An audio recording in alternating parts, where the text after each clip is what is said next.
Welcome to Pod Save the World. I'm Tommy Vietor. I'm Ben Rhodes. Ben, you're in London. Did you happen to catch the Jets game last night? Mercifully, I went to bed, very excited to wake up and see what had happened with the Aaron Rodgers era. The first thing I woke to was our text chain with like Cody Keenan being like, "Oh man, Rhodes, I hope you didn't see that," or something like that. And I was like, "Oh no, what happened?" And then of course I saw that 2 plays in he tore his Achilles. Yeah, for those who don't watch the NFL, Ben's beloved New York Jets got, arguably the best quarterback, and not the best quarterback, one of the best top 3 quarterbacks in football. No offense, Patrick Mahomes. And he tore his Achilles on the 4th play, 5th play. Not ideal. Yeah, so it was a very Jets situation. Very Jets situation. Yeah. But, it's good that you were in Woody Johnson's former stomping grounds, the Jets owner, MAGA Chud. Yeah. It's better that he's not the ambassador here. I'd rather that than have a healthy Aaron Rodgers. I have to say that. Well, listen, Ben's sadness around sports aside, we got a great show for you today. We just wrapped an interview with President Biden's Secretary of State, Antony Blinken. You'll hear him talk about Ukraine, talk about a big speech Tony's given this week, talk about, sort of views in the global south of the G20 of the United States. We talk about a potential U.S. Saudi-Israel normalization deal. So a lot of ground covered there. And then Ben and I are going to talk about the latest from Russia and Ukraine, Armenia and Azerbaijan, a bunch of interesting updates about China, the politics of presidential travel, some good news out of Mexico, the tragic earthquake in Morocco, and then an update on everyone's least favorite soccer asshole in Spain. Okay, so Russia, Ukraine. We asked Tony some of the big picture strategy questions later in the show, so stick around for that. But some updates that are new this week. The first is that North Korean leader Kim Jong Un has arrived in Russia for talks with Vladimir Putin. Kim was reportedly accompanied by one of his goons in charge of munitions policies, and then 2 other goons in charge of acquiring space satellites and nuclear-capable submarines. So no real secret here, Ben, about what the topics are of this meeting. Republicans are highlighting the fact that the U.S. has officially spent more than $100 billion on the war in Ukraine. This is according to a Fox News exclusive, but this obviously comes as Biden is looking to get more funding out of Congress. In Russia, Putin was at an economic conference in Vladivostok Tuesday. He gave a speech where he said the criminal case against Trump is an indication of the, quote, rottenness of the American political system. He praised Elon Musk and claimed that 270,000 Russians have voluntarily signed up for military service in the past 6 or 7 months. So a couple parts trolling, a couple parts military-industrial complex trumpeting there, Ben. And then Russia also held some regional and municipal elections recently, giant air quotes around elections there, by the way, in territory they annexed from Ukraine. Big surprise, the pro-Putin party won. ABC News reported that poll workers were going to voters' houses with literally armed soldiers and detaining people who wouldn't vote. And then lastly, Ben, the merchant of death is getting into politics. Listeners probably remember Viktor Bout. He's the Russian arms dealer who has returned to Russia in a prisoner swap for WNBA player Brittany Griner. Bout is now standing in election in a town about 450 miles east of Moscow that was Vladimir Lenin's birthplace. So some sad news there, Ben. I think we both had hoped that Viktor Bout would make something of his life after getting out of prison, but instead he got involved in politics. So here we are. Yeah, no surprise there. These guys, other than Prigozhin, a lot of these guys have second lives. But we obviously get into some of the stuff with Tony. The Kim Jong Un stuff, is really worrisome. I mean, the Russians have a lot that they can provide here in terms of long-range missile technology, satellite technology. So hopefully we'll have a read on exactly what happens. That may take intelligence. It may not be something we know. That's a big question I have coming out of this is just are we going to have any sense of what the Russians might be doing in exchange for this ammunition?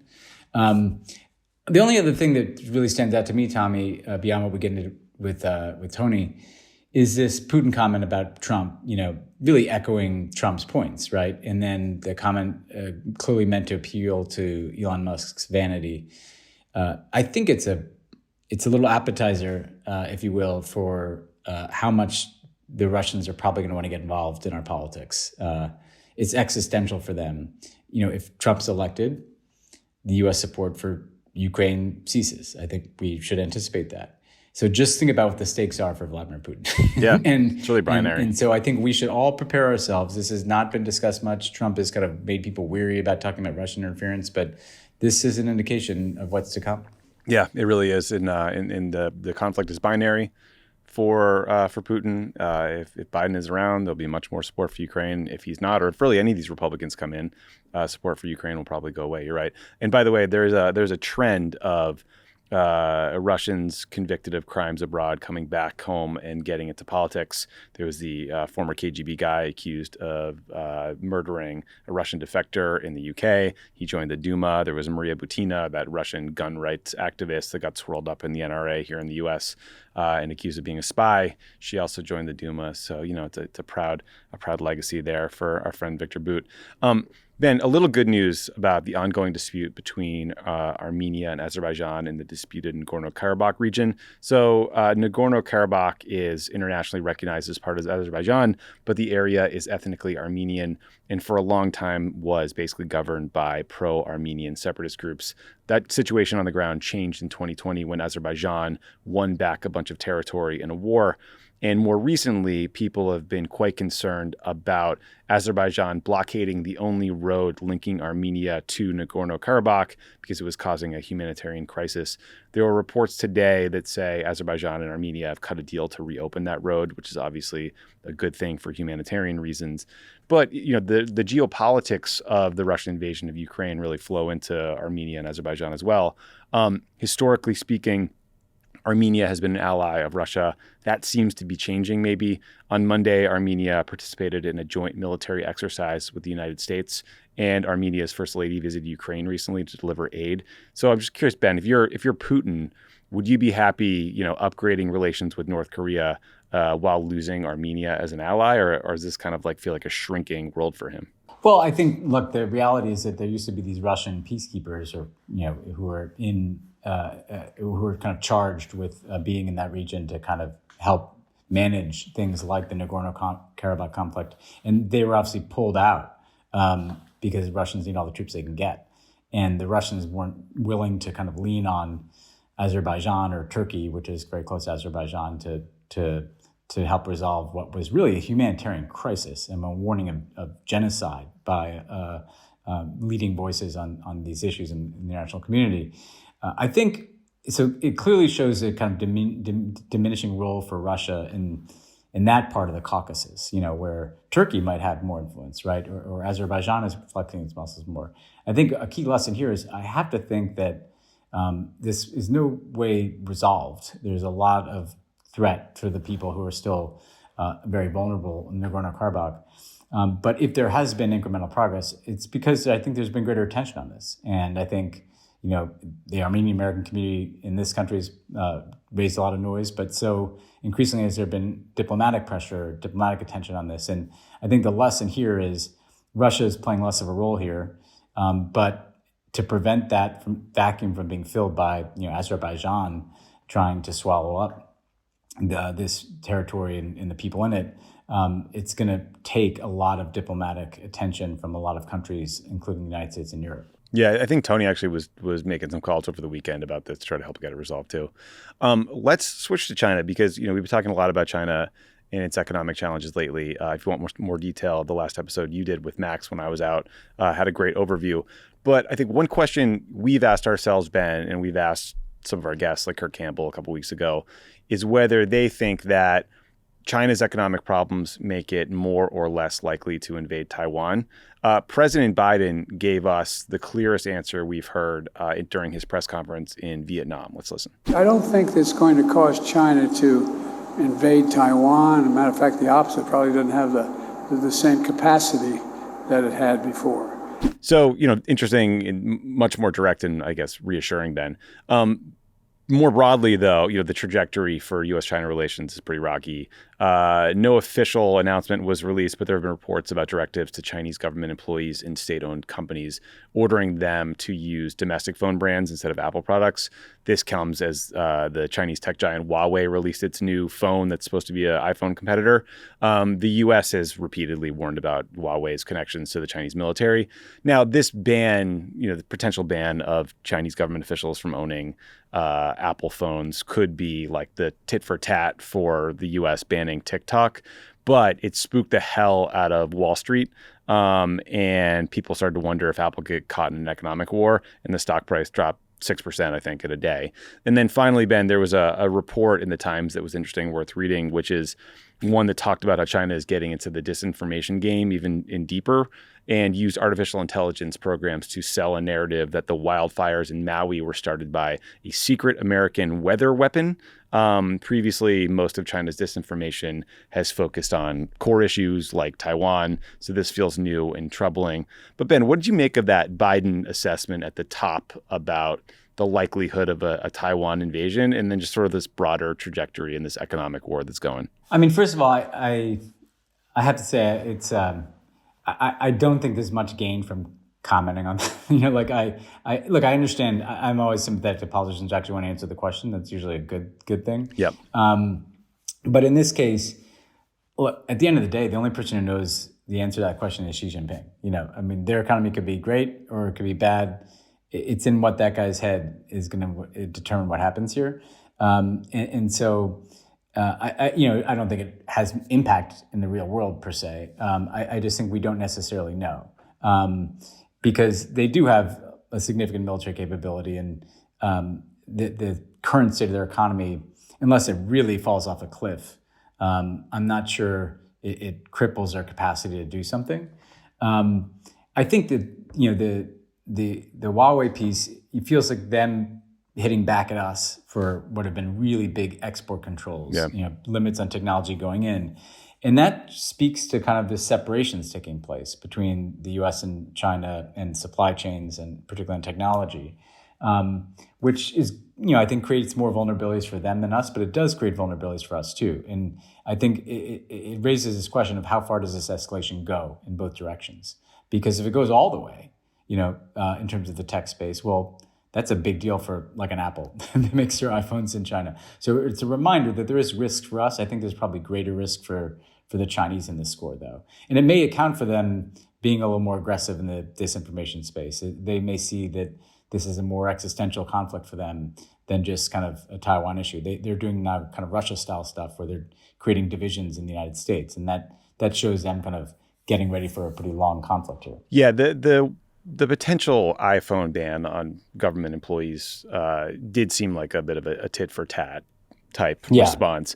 I mean, certainly China could decide to fuck with Apple, fuck with their manufacturing and the crown jewel of the U.S. economy, but I think that would have massive ramifications for any company in China. But Ben, on this disinformation story in the New York Times, I just want to read one paragraph to you, which is, it said, it's a quote, "If China does engage in influence operations for the election next year, U.S. intelligence officials have assessed in recent months it's likely to try to diminish President Biden and raise the profile of former President Donald J. Trump. While that may seem counterintuitive to Americans who remember Mr. Trump's effort to blame Beijing for what he called the China virus, the intelligence officials have concluded that Chinese leaders prefer Mr. Trump. He has called for pulling Americans out of Japan, South Korea, and other parts of Asia, while Mr. Biden has cut off China's access to the most advanced chips and the equipment made to produce them." Sounds right, but very interesting and kind of surprising to me that the intel agencies would brief that. Yeah, but there's no question. I don't think this is a close call. There's no way that Donald Trump cares about Taiwan. He insulted Taiwan when he was asked about it, right? He said they stole the chips or something. His trade war was this kind of half-assed thing, trying to get the Chinese to buy soybeans, whereas the Biden administration is like literally choking off investment and tech inputs in the Chinese economy. And frankly, just Trump's, embarrassing reality of Donald Trump discredits democracy and opens up a huge space for China to kind of move forward with a parallel world order that eclipses what the United States is doing. All those alliances that the United States is trying to reinforce under Biden get on rocky waters if Trump is back. So I think this is not much of a question. I think it reminds us, though, like we just talked about Putin wanting to be involved in this election, like if Russia and China decide they really want Donald Trump back in there, and they both have good reasons for that, we could be seeing things in this election that go beyond even what we saw in 2016. Yeah, it's going to be a nightmare. Pod Save the World is brought to you by Harry's. What I want in a skincare regimen is to always have blades at my house that are fresh and ready to go and not dull and cutting my face.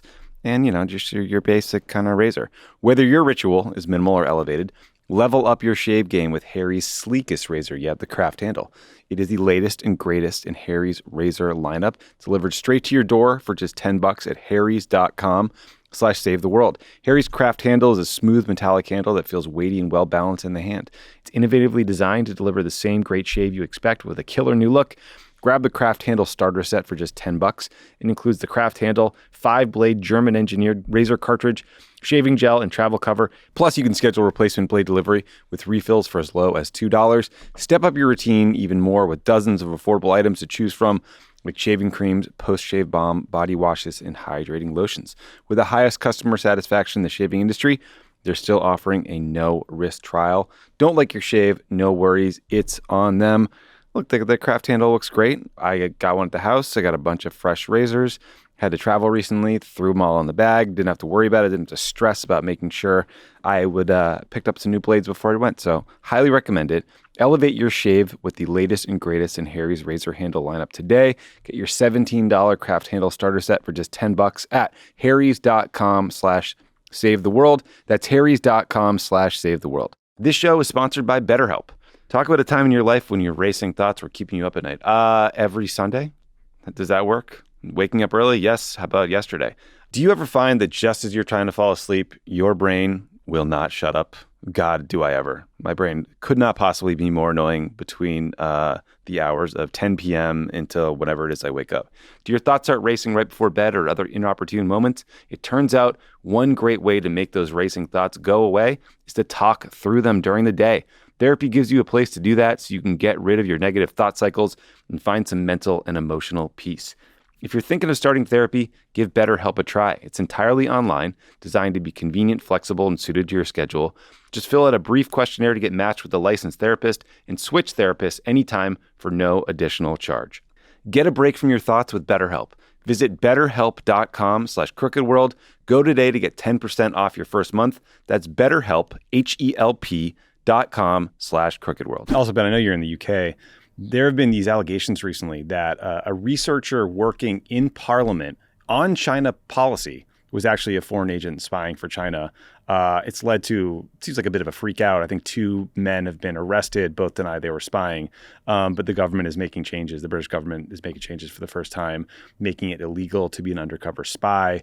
And then I think creating sort of a version of America's Foreign Agent Registration Act. Rishi Sunak said he raised this issue of this spy in Parliament with Chinese officials of the G20. But interesting to watch them kind of go through this news cycle. Yeah, it's a massive story here, by the way. Like, this is like a huge story. It broke when I was here. A lot of discussion about it. I saw our friend David Lammy.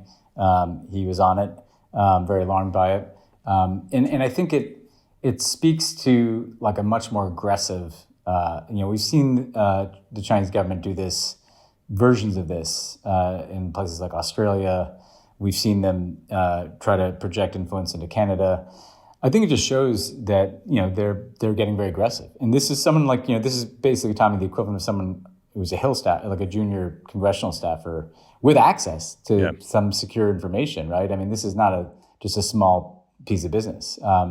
And this is the pattern that we're seeing. We had the arrests in the United States of people who worked in military facilities, enlisted people in San Diego. So I just think, this is a pattern where governments are going to the Chinese aren't going to stop doing it because Rishi Sunak raised it with G20 officials. This is going to have to be about defense more than warning the Chinese off of it. Yeah, getting a stern warning from Rishi Sunak is probably not going to do it for anybody. Yeah. So Ben, speaking of China, President Biden just finished this 5-day swing to Asia. He went to the G20 in India. They pushed through some important developments and reforms to multinational development banks like the World Bank. It's a big deal for these low and middle income countries, and it helps the U.S. counter China's investments through the Belt and Road Initiative. Biden also went to Hanoi, where the U.S. upgraded relations with Vietnam. Again, a big deal in its own right, and a reminder to the Chinese that we're a Pacific power, that we have alliances around them, et cetera. I will say that human rights groups were not entirely thrilled about the trip. They wanted to see Biden press Vietnam much harder on human rights issues. There were also some reports, I think in the Wall Street Journal, of a potential U.S.-Saudi deal to extract rare earth minerals from African countries like the Democratic Republic of Congo. That combo makes my skin crawl. But Ben, the big story out of this trip, of course, wasn't the substance, as it never was for us on our foreign trips. It was about how Biden ended his press conference in Hanoi, maybe a little weirdly. He said, "I'm going to bed," which in my view is not a weird thing to say at like 10:15 p.m. at night when the press conference ended. But it led to a question I have for you, which is, first of all, feel free to discuss any of the substantive stuff from the trip. But also second, it's clear that the Biden team thinks that one way to push back on concerns about his age is to talk about these foreign trips. Their first campaign ad is about Biden's trip to Ukraine. We both know how hard it is to get coverage of foreign trips back in the U.S. To the extent you do, it's usually about like some political news of the day and not what you're actually doing. But like, what do you think about the political value of images and coverage of these foreign trips for Joe Biden? I think, look, we first of all, there's nothing new here, right? Like we both dealt with this. I mean, we could go on and on about all the times that Obama's, we yelled at the press because they weren't covering substance, because one time Obama bowed his head a tiny bit to the Japanese emperor, and a 5-day trip to Asia became about him bowing in the wrong way, or President Obama used to get really annoyed and he'd take it out on his press staff. You and I probably both got some of that because he was pissed that they didn't cover the G20 communique or something because they were focused on some optics issue back home. This happens to everybody, so this is not unique to Joe Biden, but I'm sympathetic to him. I think that, however, you can make it work for you. Look, they're not going to cover the communique. And there's some important things in the G20 communique. Financing for the World Bank is really important to, making a lot of progress in development. But that's not the kind of stuff that people are going to talk about on cable television or even necessarily write about. Where you can break through is kind of iconic shots, right? You give a speech at the Brandenburg Gate in Berlin, you address a large crowd in a foreign country. You take a train to Ukraine, as President Biden did, right? I think one thing you have to consider is just going to the summit and giving a press conference is a way to guarantee that you won't get your message out because they don't care about the summit communique, and they're going to use the press conference to ask you a bunch of questions that are probably unrelated to the things you want to talk about. And so I think the way to make it work, and frankly, the ads that they've run show that when you're out there in an iconic position, filling the role of the American presidency, that breaks through. Those images do break through back home because people want to be proud of their president. They want to see their president out there doing work and kind of inspiring people or standing up to dictators. That's the way to make the politics of foreign travel work. Yeah, make it look big. You're always going to be on defense at the summit press conference. Yeah, no, that's your press conference is never a great place to deliver your message. Speaking of iconic moments in presidential speeches, here's another quick clip. I couldn't imagine somebody like Osama bin Laden understanding the joy of Hanukkah. That's George W. Bush. We saw that on Twitter this morning, and it made us laugh. It is funny though. We're in this giant debate about did Biden have a gaffe? Is he too old? Is Trump too old? Hey, George W. Bush was pretty young and pretty fucking stupid and said crazy stuff all the time, like Osama bin Laden not enjoying Hanukkah. So maybe we recirculate some of those. Well, he might have a point, though. I don't think he is right on the substance. Yeah, I mean, just straight. If we're going to substance, not optics, right? I mean, I don't think bin Laden was in Hanukkah. Have you ever seen him at a Seder? His loss, by the way, his loss. I never saw him light a menorah. I never, but that's one of the reasons why it didn't end well for him. Yeah, it did not end well for Mr. bin Laden. Okay, let's turn to our hemisphere because there's some good news out of Mexico, where the country's Supreme Court decriminalized abortion last week. Mexico's congressional chambers were ordered to remove any criminal penalties for abortion from Mexican law by the end of its current legislative session. This ruling lays the foundation for Mexico to begin providing abortion services and broaden access dramatically, but that doesn't mean abortion services will now be readily available. Basically, the federal public health system allowing abortion services to happen is very different than actually providing them. In the past, the health system has only been legally allowed to provide abortions in cases of rape or to preserve the mother's health. Mexico is also likely to get its first female president in its 2024 election. As the ruling Morena party announced that Claudia Sheinbaum will be its nominee, she'll be facing off against the opposition coalition's nominee, Xochitl Galvez, who's also a woman. They are both socially progressive. They support decriminalizing abortion rights. They're vying to succeed President Andrés Manuel López Obrador. He is required to step down next year per the law, because he can't seek another term. He says he doesn't want any influence in politics going forward, and will step away completely. Consider me very skeptical of that, Ben. So, Ben, I mean, it's great to see Mexico taking these steps forward on gender equity, but it is also just very depressingly highlights the ways the U.S. is backsliding constantly. Yeah. And first of all, congratulations to everybody who's worked for this for a long time in Mexico. But the reality is, deeply Catholic country in Mexico. I mean, obviously not everybody, but like deeply established Catholic church there, taking the opposite direction of the United States, going to have a female president before we do. They're leading on this, and I wish we would move in a similar direction here. I share your skepticism. I think Amo's party will be favored, and I think he'll continue to be quite powerful. But that doesn't diminish the importance of if they do break that glass ceiling, and it certainly doesn't diminish the importance of the breakthroughs on abortion rights. Yeah, one story that's just worth flagging for folks. The New York Times did a long piece on this decades-old mystery of what happened to 43 college students who went missing in 2014.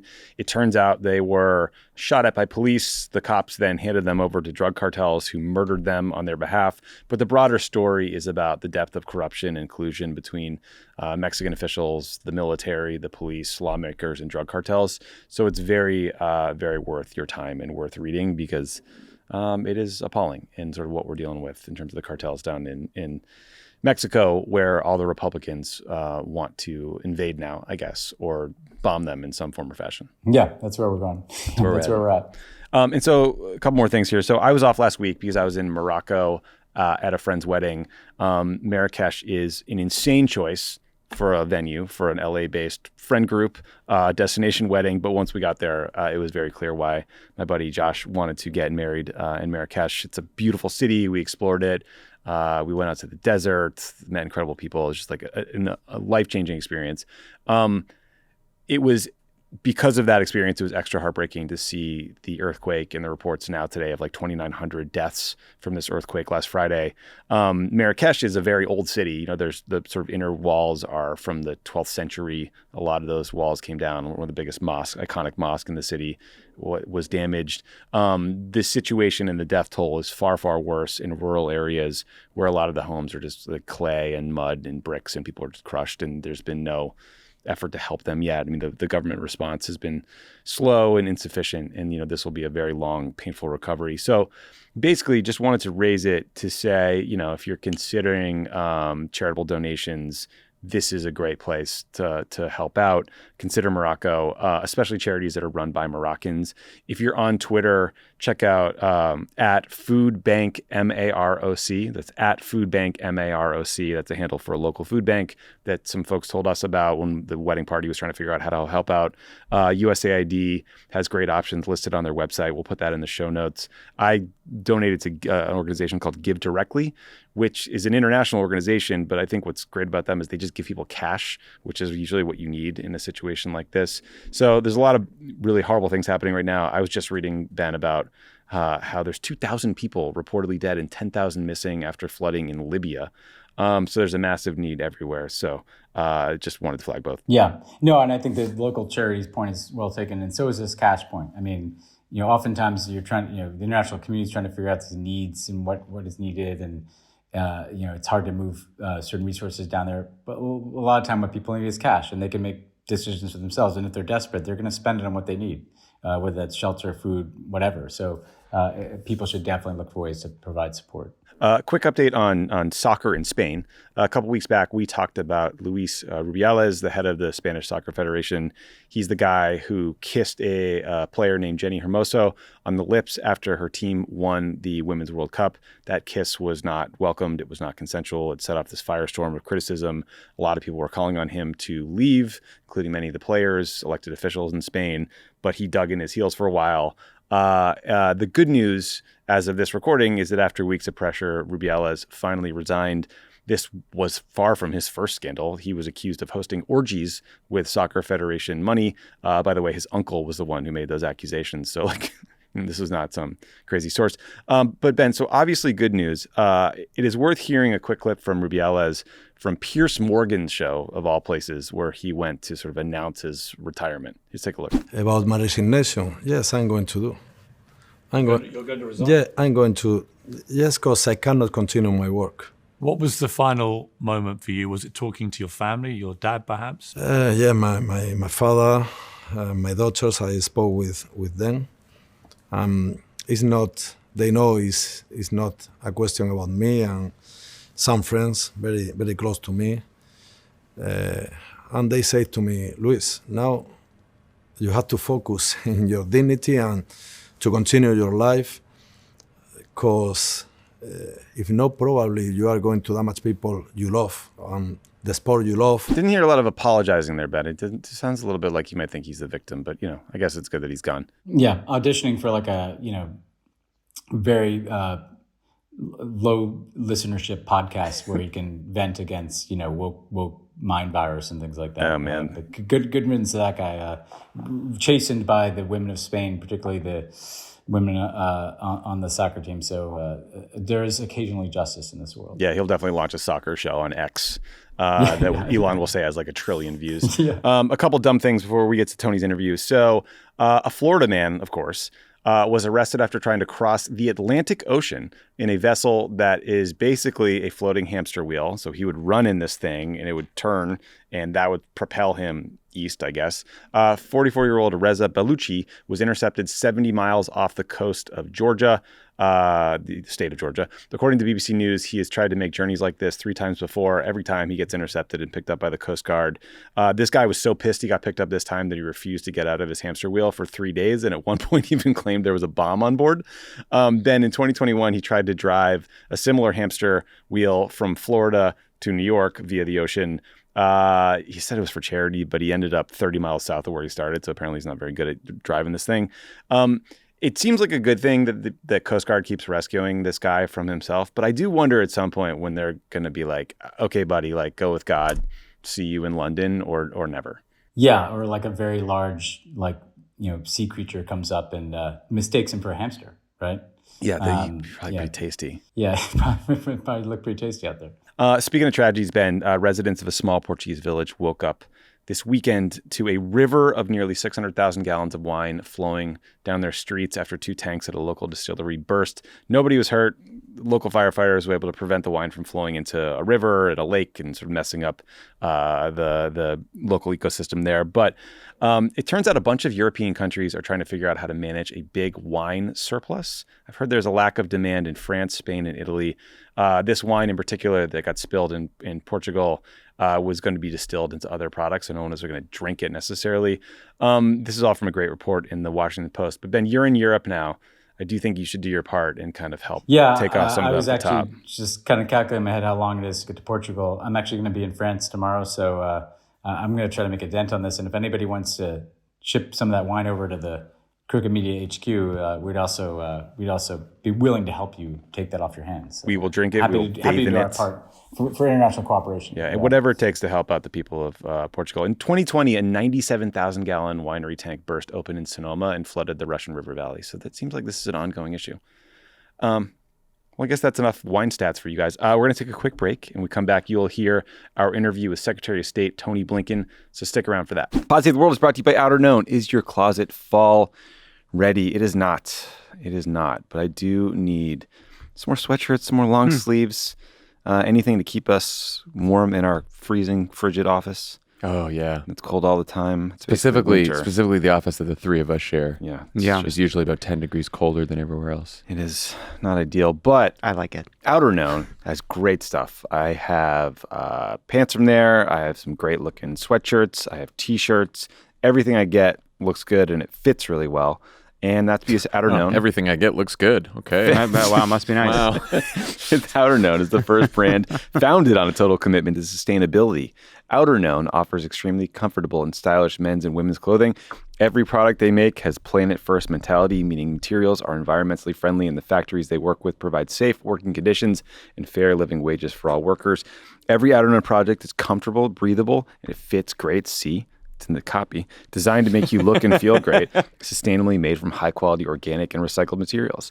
Some of their best-selling items are the Apex Trunks, the most high-performance trunk out there. It's lightweight, durable, and perfect for adventure. Jumpsuits are especially popular, easy to get dressed in, flattering, perfect fit, and stylish for all. And high-quality t-shirts for every occasion. Go to outerknown.com/PSW25. Go today and you'll get 25% off your first order. That's outerknown.com/PSW25, spelled outerknown.com/PSW25 to get 25% off. Discount code. Check them out today, outerknown.com/PSW25. And don't forget to use the promo code on the page for 25% off. That code is PSW25. Positive of the World is brought to you by Up First from NPR. Breaking news is broken. You're constantly doom scrolling on Facebook, Twitter, TikTok. You are over the news. If this sounds like you, listen to the Up First podcast on NPR. Up First frees you from the all-day scrolling obsession by telling you everything you need to know in an easy 15 minutes. No BS, just the facts. Up First is the cure you need for the news fatigue. Up First provides the top 3 news stories to start your day with digestible 10 to 15-minute episodes. It's all the news you need so you can get back to your life and feel informed without losing your mind in the process. With the elections coming up, pending indictments, AI, and more, we know it's going to be chaos. Let Up First guide you through the news cycle so you can save your energy for the kids, errands, or anything on Bravo. I listen to Up First all the time. It's a great pod. They got great hosts. They cover the issues I care about, and I highly recommend it. Listen now to Up First from NPR, wherever you get your podcast. Today, we are thrilled to have the U.S. Secretary of State, our friend Tony Blinken, on the show. He is fresh off visits to Ukraine, to India. Fresh, I'm not so sure. Yeah, that's for sure, not fresh. India for the G20, Vietnam. Tony, great to see you. Tommy, Ben, great to be with you. Thanks for having me. So, Tony, I wanted to kick this off. I know you're the day this airs, there'll be a speech that you're giving. And I know it's been in part intended to kind of step back and give a broader look at the Biden administration's foreign policy. But the way I wanted to ask this question is essentially, even people who follow things closely, they see the war in Ukraine, they see a lot of, hotspots that flare up that you have to rush to and deal with. Even people that, listen to this podcast, follow things pretty closely, are probably having trouble trying to make sense of what is this moment that we're in. And you've been in multiple administrations, Clinton administration after the end of the Cold War, the Obama administration after the financial crisis. This is obviously a different kind of moment. What would you say to people who are trying to make sense of this? What is this what is the moment that we're in geopolitically, and how is your job different today than it would have been in the Obama administration or the Clinton administration? So, Ben, I think as we're looking at it, we really see this moment as an inflection point, by which I mean this. We've all been working through what was called the post-Cold War era. And as we see it, that era has come to an end. And there's an intense competition on to shape what comes next. And we're seeing that in a couple of ways. We're seeing that with this renewed, but also in many ways new, great power rivalry and competition. We're also seeing it, though, with a whole host of profound transnational challenges that are putting new and extraordinary demands on governments and international organizations, much more so than ever before, whether it's climate, whether it's mass migration, whether it's the food insecurity that we're seeing, energy challenges, emerging technologies. And for a variety of reasons, we've come to a moment where so many of the benefits that we thought would accrue from the end of the Cold War, benefits which in many ways we saw, but not to the extent and not with the durability that we hoped. We're seeing that in many ways being questioned and come to an end. And we are engaged heavily in how we shape the next period of time in a way that reflects what we want to achieve, which is, broadly speaking, a world that's free, that's open, that's secure, that's prosperous, that's connected. And the importance of an inflection point moment, and I'll stop with that, is that almost by definition, you get to one of those moments, and they come around every 6 or 7 generations. The decisions that we make now, the way we organize ourselves at home, the way we organize ourselves in the world, are likely to shape what things look like, not just for the next few years, but for the next decades. We believe we're at that kind of moment. So one of the big sort of inbox issues has for you guys lately has been Ukraine. You just got back from your third trip, I believe, since the war started. It's been raging for a year and a half. The U.S. has provided an enormous amount of assistance to Ukraine. I think I read today that the number has topped $100 billion. Ben and I watched the Republican primary foreign policy debates very closely. And the arguments are generally against U.S. support for Ukraine, and they're very simple and they're very clear, right? It's like we should be spending that money here. We should be securing our border here. The risk of escalation with Russia is constant, if not growing. I even hear supporters of the U.S., the war effort in Ukraine saying, you know, our message is more complicated. We don't know what success looks like. We don't know what the end game is. We're worried about the counteroffensive maybe stalling or struggling. We're worried about there not being sort of public peace talks. And I was just wondering if you could help the listeners understand, like, what our core objectives are in Ukraine and what success looks like, so they can try to figure out what an end game might be. So, Tommy, I think first it's important to step back and look at the stakes of Ukraine for us, and indeed for folks around the world. Look, first, I think most Americans just inherently don't like to see one big country bully another. It's something that we generally object to, and where we can want to do something about. So when we see the brutalization of Ukraine by Russia, when we see what's being done on a daily basis to bomb not only its cities, but to bomb its people, its infrastructure, when we see some of the atrocities that have been committed by Russian forces in Ukraine, that's something that gets people rightly concerned and upset. But fundamentally, there's something even larger at stake, which is this is not only an aggression against Ukraine, it's an aggression against some very basic principles that we labored long and hard to try to establish after 2 world wars, to try to ensure that it would be less likely that we'd have another world war, and certainly less likely that we'd have conflict, and that we'd have a greater chance at building peace and stability. A lot of this is enshrined in the United Nations Charter and other places, and it basically says one country doesn't have the right to go in, change the borders with another by force, try to take it over, try to do what Russia did, which was to erase Ukraine's identity, erase it from the map, subsume it into Russia. Because if we allow that to go unchecked, if we allow that to go forward with impunity, then it opens a Pandora's box. It's open season. Every would-be aggressor around the world will say, well, if Russia can get away with it, so can we. And Russia itself, the idea that it would stop at simply trying to take over Ukraine, it would stop there, I think is very misguided. So not doing something about this is a recipe for a world of conflict that we know from history draws the United States in ways that cost a lot more toil and treasure and blood than we're seeing now.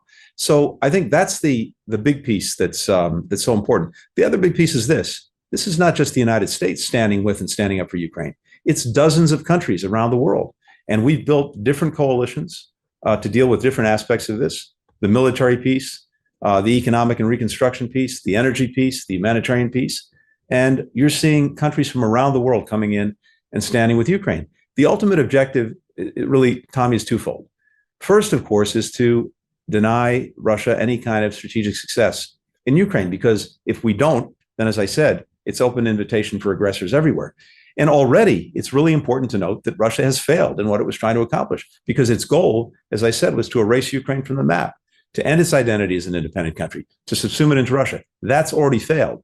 Where exactly this settles, exactly where the lines are drawn, that's fundamentally up to the Ukrainians. And we want to stand with them to maximize their ability to take back the remaining territory that Russia seized. Russia still controls about 17% of Ukraine. But not only that, to ensure that Ukraine not only survives, but also thrives. And that gets into supporting it economically and supporting its democratic emergence. But the objective is to make sure that Ukraine can stand on its own feet. This is not a recipe for some kind of indefinite support by the entire world to keep Ukraine going. It's getting Ukraine to a point where militarily, economically, democratically, it can stand strongly on its own. It seems clear that, Putin is struggling to get the resources necessary to conduct this war. He is reportedly meeting with Kim Jong Un today in Russia. A lot of analysts, though, are saying, are looking at this meeting and saying this is significant and worrisome evolution of the Russia-North Korea relationship, because North Korea finally has something that Putin actually wants, in this case, artillery shells, and can use that as leverage to extract something that might worry us a lot, like, military technology to launch missiles, spy satellites, nuclear technologies. It's notable that Kim is accompanied by 2 aides that I believe manage the satellite program and manage their acquisition of nuclear-capable submarines, for example. How worried are you about this deepening partnership between Russia and North Korea and the potential for North Korea to get these more modern weapons or sort of nuclear infrastructure? Well, I think this says 2 things to us. First, it says that Russia is increasingly desperate. Desperate because of the effectiveness of the Ukrainians in pushing them back. Desperate because the sanctions and export controls that so many countries have imposed on Russia are denying it the technology that it needs to replace and even modernize its military and its weaponry. So it's looking wherever it can. And of course, right now, it's looking primarily to North Korea and to Iran. On one level, that's kind of a Star Wars bar scene of countries. So I think it does speak to Russia's desperation. On the other hand, it's also true that we don't want to see Russia be in a position where it can strengthen the capabilities it's bringing to dealing with the aggression on Ukraine. And we also don't want to see North Korea benefiting from whatever technologies it might get from Russia. And same with Iran, where there's also a two-way street relationship that's developing. We're working with other countries. We're taking our own actions to try to disrupt as much of that as we possibly can. Of course, the relationship between Russia and North Korea that's moving forward now is in violation of numerous UN Security Council resolutions. We're looking to make sure that we, as necessary, can impose costs and consequences. But I also think it's having the effect of further isolating these countries from the rest of the world. One question following on both, this inflection point you mentioned and Ukraine. You were recently in India for the G20, it was interesting because that came shortly after, for India, the BRICS summit that got a lot of attention in South Africa. And so we've seen kind of India, comfortable at the BRICS summit, comfortable in Washington, a state visit. But I want to ask more generally about the global South and countries like India and countries in places like Southeast Asia and Africa that have been, much more reticent to kind of embrace the Ukrainian side of this war in the same way that, say our European allies have. Is there a risk, because it feels like here in the United States and in Europe and in some of our Asian allies, okay, the Ukraine war is an inflection point. The Ukraine war itself is kind of representative of the inflection point that you talk about. But it does feel like, almost a couple of years into this war, that's not a view that is shared in the global South. And that if anything, there might even be a risk that our focus on Ukraine is not where their heads are at. They're thinking about climate change, or they're thinking about development, or they're thinking about emerging technologies. How do you balance this risk between wanting to, get a statement at the G20 expressing support for Ukraine versus maybe not meeting these countries where they are, in which they're like, I don't like the fact that there's this war, but I don't really want to get involved in it. And why aren't you talking to us about what we care about? What would you say to that kind of line of critique that we hear a lot from some elements of the global South? Sure. Ben, I think 2 things. First, if you look at what we've been able to do over the last year and a half with regard to the rest of the world and Russia's aggression against Ukraine, on multiple occasions, we've had more than 140 countries at the United Nations clearly stand up for territorial integrity, independence, sovereignty, and against the Russian aggression. That includes most of the countries in the so-called global South, because I think they understand that the principles I was talking about earlier are principles that matter to them too. And so again, we've seen them stand up. Similarly, with some of the support that we've helped to build for Ukraine, as I said, it's not just the military piece. It's the economic and reconstruction piece. It's energy, it's humanitarian. A number of these countries have taken part in pieces of this, which goes to the kinds of varied coalitions that we're building on any given issue. What I like to call variable geometry, because what we're doing is we're putting together for very fit for purpose reasons, different collections of countries different sizes, different shapes of coalitions to address specific problems. That's one piece. But the other piece is exactly what you said. We have to, and we are demonstrating that we're focused on the issues that matter most to them, and that we are the answer to many of the problems that they're facing. And Russia, in this particular case, is a big part of the problem. Food security, to take one example. The combination of, over the last few years, of climate change, of COVID, and of conflict, and particularly now the Russian aggression against Ukraine, has had devastating consequences for countries, particularly in the global south, when it comes to food insecurity. The breadbasket of the world, Ukraine. Russia preventing Ukraine from exporting its grain and its wheat. An initiative by the United Nations to allow that to happen, the Black Sea Grain Initiative, which, when it was in effect, allowed 30 million tons of grain to get out of Ukraine, the equivalent of 18 billion loaves of bread. The Russians recently tore that up. Who does that hurt the most? The very countries in the developing world that desperately need it. Even countries that weren't direct recipients of Ukrainian grain are affected by the fact that prices go up when grain is kept off the market.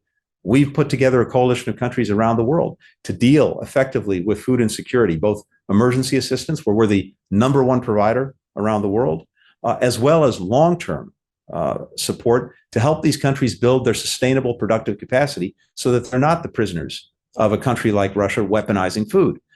I can go across the board on the things that countries are actually looking for and want. Infrastructure, a huge demand for infrastructure around the world. Well, thanks to what President Biden's done, starting with the G7 and now expanded to the G20, we have a very significant program of infrastructure investment that is bringing countries together to catalyze private sector investment to respond to these needs, but to do it as a race to the top, not a race to the bottom that these countries have experienced when they've had other significant supporters of infrastructure. Do it in a way that builds to shoddy standards, that doesn't pay attention to the environment or the rights and needs of workers, and that puts a huge amount of debt on countries that they can't afford. We're in the process of reforming the international financial system so that countries have greater access to capital, so that they have ways of getting debt relief that they can make more manageable the needs that they have.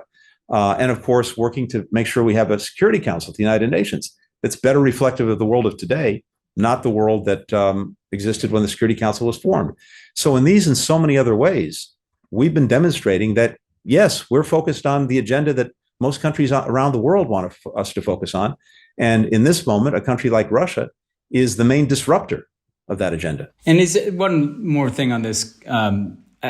It's interesting that the G20 just happened. Before that, the BRICS summit. We've obviously had a G7, which you guys have referred to, I think, in a good bumper sticker, the steering committee of the free world. But we're also, the UN meetings are coming up, and these are my words, not yours.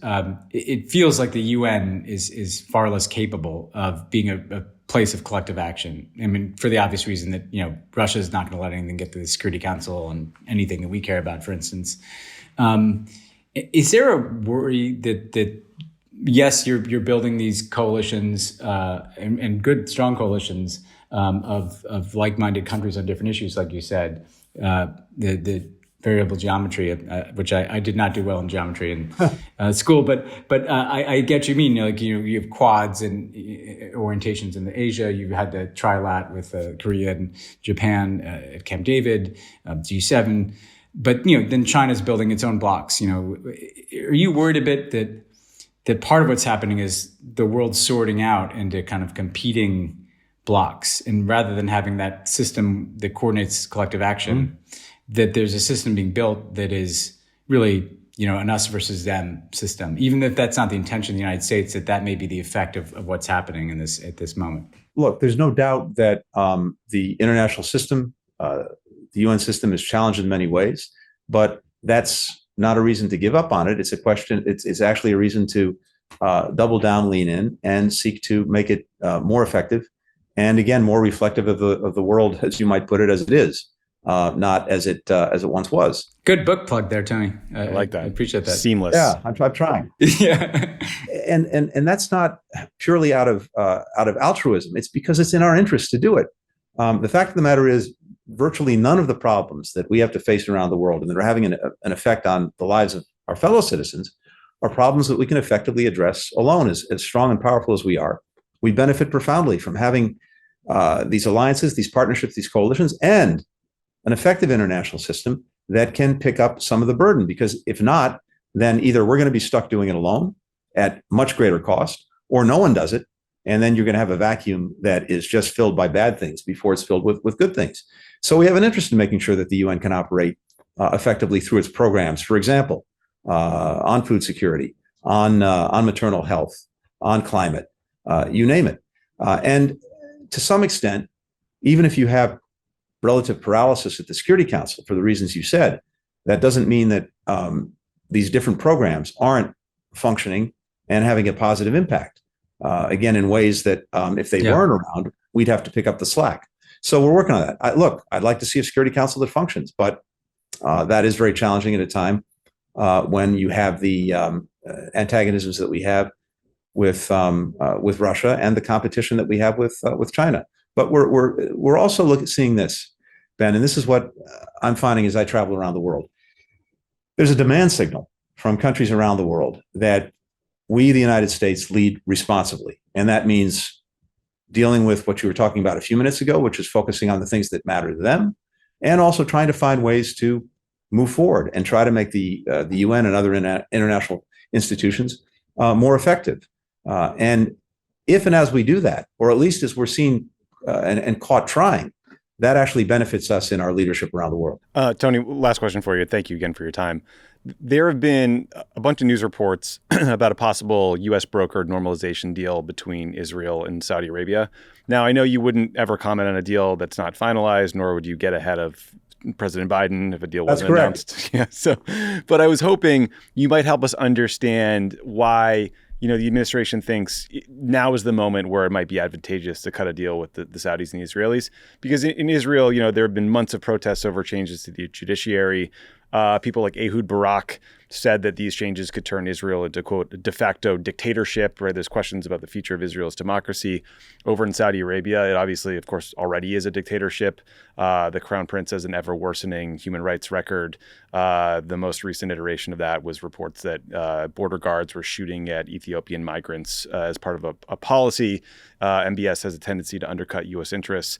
I mean, cards on the table, obviously, in case it's not obvious already. I'm not a big fan of BB or MBS, but I'm wondering sort of like why help these two leaders out now? It seems like a big political win for two folks who fight against President Biden's political wins on a regular basis. Well, first, Tommy, this and most things that we do are not about individual leaders or individual governments. They're about the substance of the issue and whether we can, in whatever we're doing, advance a world that's a little bit more peaceful, a little bit more prosperous, a little bit more full of opportunity. And there's no question in my mind that if we could help achieve normalization between Israel and Saudi Arabia, it would move the world in that direction. We've had extraordinary turmoil in that part of the world going back to at least 1979, decades of turmoil. Yeah. Moving away from that, having more moderating and integrating dynamics carry things forward, I think would be a profound change, and a profound change for the good, and a change that would, again, not be tied to any specific government, but to the fundamental interests of the countries involved. Now, this is really hard to do, and there's a lot that goes into it, and unclear whether we get there. But there's no doubt in my mind that if we could, it would be good for us, good for the countries in question, good for the region, and indeed good for the world beyond. If you have the leading Muslim country in the world, Islamic country in the world, making peace with Israel, that's going to have benefits that travel well beyond the region. Now, one very important piece to this, normalization, any of the efforts that are going on to improve relations between Israel and its neighbors cannot be a substitute for Israel and the Palestinians resolving their differences and having a much better future for Palestinians. And in our judgment, of course, that needs to involve a two-state solution. So it's also clear from what we hear from the Saudis that if this process is to move forward, the Palestinian piece is going to be very important too. Yeah, I mean, that is the big question, right? Because the previous Abraham Accord normalization deals have said to the Palestinians, kind of, you get breadcrumbs, if nothing at all. I was just in Morocco where I was recalling how Jared Kushner handed over control of an entire disputed region to the Moroccan government as part of the Abraham Accord deals. And I was just, trying to figure out to what extent a normalization between Saudi Arabia and Israel is viewed as something that would aid a Middle East peace process or efforts to get a Palestinian state that has seemed to be, been on ice for a while. Well, look, that's clearly something that's important to the Saudis in doing any kind of deal. It would be important to us too. But I think every country involved, if this is to move forward, will clearly find significant tangible benefit in it in the near term. But again, this is even more about putting in place a foundation for a much different future, one that is more peaceful, that is more secure, that is more prosperous, in moderating so many of these different problems and passions that have led to turmoil over the last decades, and through the process of integration that is going to deliver much more tangible benefits to people in all of these countries and throughout the region. That's the goal. Now, again, whether we can get there, the jury's out, because the practical substance of this is challenging. It's hard, but we're working on it, and I think the labor is well worth the fruit that could be produced. Excellent. Well, listen, Tony, thank you so much for doing the show, and thanks for all the hard work. And God, I hope you get some sleep, man. Yeah, thanks for everything you're doing. We can see you out there working hard. As always, thanks for having me on. Thanks again to Tony for doing the show. Ben, thanks for staying up late. I hope the jet lag doesn't punch you too hard and get some sleep. Yeah, no, I'm sorry, a little slow here. I had one of those nights where I didn't sleep that much last night, but I bet Tony Blinken has a good nose for wine. Oh, definitely. It would not surprise me with that. Speaks French impeccably, and with that hair, hardworking man, worldly. If I was out to dinner, that's the man I'd want picking the wine off the list. Oh yeah, I wouldn't even look at the sommelier. I'd just say, Tony. Yeah, Tony. Your call. Yeah. Order my whole fucking meal, pal. Yeah. Do it in perfect French. All right, buddy. See you soon.